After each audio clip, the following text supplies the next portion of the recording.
วัสดีธรรมะขอนะจะถามนะบ่าววันนี้ยมแดงหนูอยากถามเรื่องหนูเคยอ่านโกลาหล5อย่างจำได้แค่2อย่างค่ะมีอะไรบ้างโกลาหลก็คือเวลาโลกของเรานี้จะถูกทำลายก็ล่วงหน้า100,000 ปีรู้ล่วงหน้า100,000 ปีข้อที่2 เวลาพระพุทธเจ้าอุบัติขึ้นมาในโลกนี้ล่วงหน้า 1,000 ปี1,000 ปี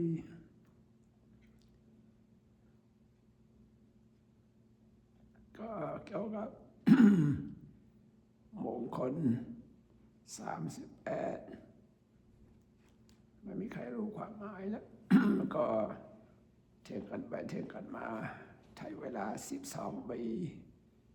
เพื่อจะรู้ว่ามงคลคืออะไรแล้วก็ผู้ปฏิบัติธรรม โมเดียก็เราจะรู้ลงนะ7 วันก็อย่างนี้แหละ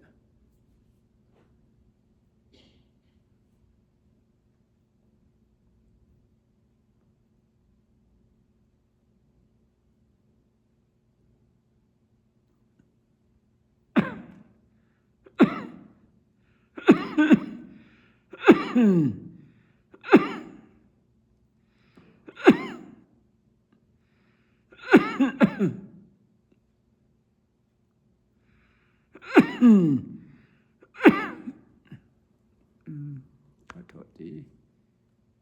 ยังไม่หาย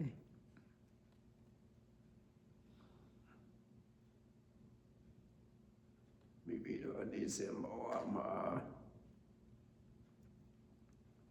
อัตตันในโซนกูต้องการได้สำหรับพิวโลอาทุใจอาบาเลยพระเจ้าระว่าอะไรสำหรับအတေဘောအပေါင်းမြောက်များစွာကပြုခဲ့တဲ့အကုသိုလ်ကတပုံကြီးရှိတယ်ဒီဘောမှာပြုခဲ့တဲ့အကုသိုလ်ကနဲ့တပုံတစ်ခေါင်းကြီးရှိနေပါတယ်အဲ့ဒီအကုသိုလ်ကနေအကျိုးပေးခွင့်မရအောင်ကုသိုလ်ကတရားဆက်စားတဲ့ဘုဒ္ဓအောင်ပြုလုပ်ရပါတယ်ကုသိုလ်ကတရားတွေအားရှိလာတဲ့အခါကျတော့မိမိတို့ရဲ့အတိတ်ကပြုခဲ့တဲ့အာဟုတုကတရားဆိုတာအကျိုးပေးခွင့်မရှိဘူးအာများတဲ့ကံကအကျိုးပေးနေတာဖြစ်တဲ့အတွက်ကြောင့်အာနေတဲ့ကံကမပြောက်ဆုံးတည်ပေမဲ့လို့မကုန်းတည်ပေမဲ့လို့နဝတကောကိုလိုက်လာပေမဲ့လို့အကျိုးပေးခွင့်မရှိဘူးဒါကြောင့်ကုသကတရားဆိုတာပြုလို့အထောက်ကြရပါတယ်ဒီကနေ့အထူးအဖြစ်တော့ဓမ္မကြီးတော်မူဆောင်နေပြီးတော့မွေးနေ့မင်္ဂလာခါသမယမှာမင်္ဂလာပေါင်းခါညောင်းပြည့်စုံဖို့အတွက်ဒါကုသိုလ်ကနေပြုလို့အထုပြီးတော့နေပါလေတန်ခါတော်ရှင်မြတ်တွေကိုအာယုံစွန်းလေးစောစက်ကထူရန်တယ်ရဏုဒိတာခါယုစောက်တည်တယ်တရားဘာဝနာပေါ်များအထုတယ်ဆိုတာကဒါကုသိုလ်ကံလေးစားတဲ့ဘုသူအောင်ဘယ်နေဆိုတော့ထူတယ်ဖြင့်ကျေးဇူးရှင်မိဘနှစ်ပါးရဲ့ဂုဏ်အာယုံပြုပြီးတော့ကုသိုလ်ကံမှုပြုလုပ်တာဖြစ်တဲ့အတွက်ကြောင့်ဒါဖရာတရားအောင်ပူဇော်ရရောက်တယ်လို့မိဘတစ်ပါးရဲ့ဂုဏ်လို့လည်းပဲပူဇော်ရရောက်ပါလေဒါကြောင့်ဒီကနေ့မွေးနေ့မင်္ဂလာခါသမယမှာပြုလုပ်ရတဲ့ကုသိုလ်ကံစေတနာကြောင့်ဒီလိုလိုလားတောင်းတအရိဒရှိတဲ့ကောင်းကျိုးချမ်းသာကျတဲ့မင်္ဂလာဖြာဖြာနဲ့ပြည့်စုံပြီးတော့ဒုက္ခကတိန်ကိညယမှာမြတ်နိဗ္ဗာန်ကို ไปกูชัญญาตาตานะยะชิขันลานัญจะปะสิในชีวิตประจำวันของเรา เราก็ควรสร้างคุณงามความดีสร้างกรรมที่ดีมากยิ่งขึ้นไปเพราะอะไรในอดีตชาติหลายภพหลายชาติแล้วก็สร้างอกุศลกรรมก็มีมากมายปัจจุบันชาตินี้ก็อกุศลกรรมก็มีมากมายเพื่อจะได้ ไม่ให้มีอกุศลกรรมมีโอกาสให้ผลแก่เราก็ต้องสร้างความดีสร้างกรรมดีขึ้นมาเมื่อสร้างกรรมดีขึ้นมาทุกวันโดยกายโดยวาจาโดยจิตใจพลังบุญพลังกรรมกุศลกรรมของเรานี้เจริญก้าวหน้าขึ้นทุกวันบาปกรรมที่เราเคยสร้างไว้ในอดีต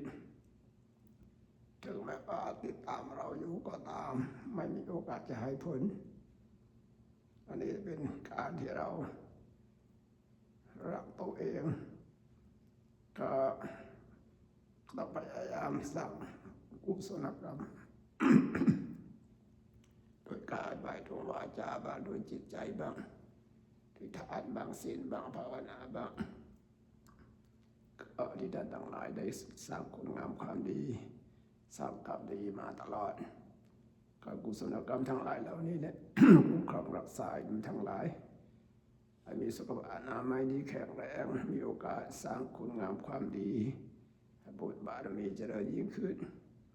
ให้ท่านทั้งหลายสมความปรารถนาให้มีดวงตาเห็นธรรมกันทุกท่านเถิดข้อต่อไปจะได้กวดน้ำรับพรกันนะยะถาวาริวะหาราปริปุเรนติสาคารังอิวามิวะอิโตทินังสปิสังอุปกัปปติอิจิตังมะริดังตุมังคิปะมิวะสมิจตุสัพเพปุเรนตุสังกปาจันโทปนรสโสยะถามณิโชติรสโสยะถาสัพเพเอวสันตุสัพพะโลกวินาศตุมาเนภวันตุสัทธายาสุขิอายุโกภวังอภิวาทนาสิริสานิจังโอดาปัจจายิโนยัตตาโรธรรมดันติอายุวันโนสุขังภาลังพมังคลังราคันตุสัมปเทวตาสัมปพุทธานุภาเวนัสสดาสุทิภวันตุเตภวตุสัมภมังคลัง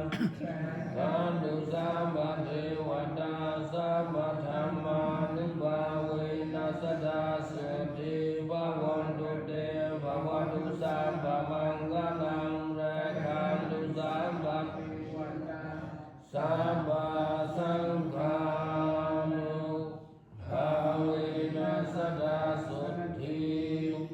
ภวันตุเตที่ทางราหนเมื่อกี้นี้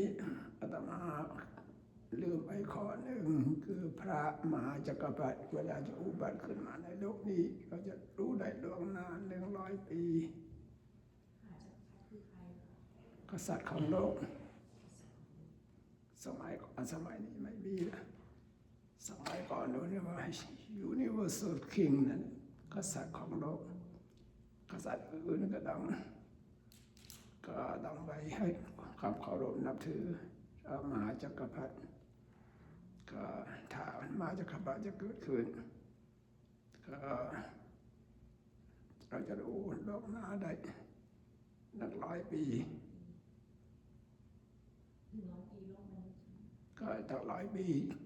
เขาจึงมหาจักรพรรดิจึงจะเกิดมาก็ชาวมหาจักรพรรดิเขาก็ไม่สามารถ เขามีเครื่องจักรนั่นแหละไปทุกทวีปได้ก็ ก็มีอะไรพิเศษอยู่ก็ถ้าเขาจะเกิดขึ้นมาในโลกนี้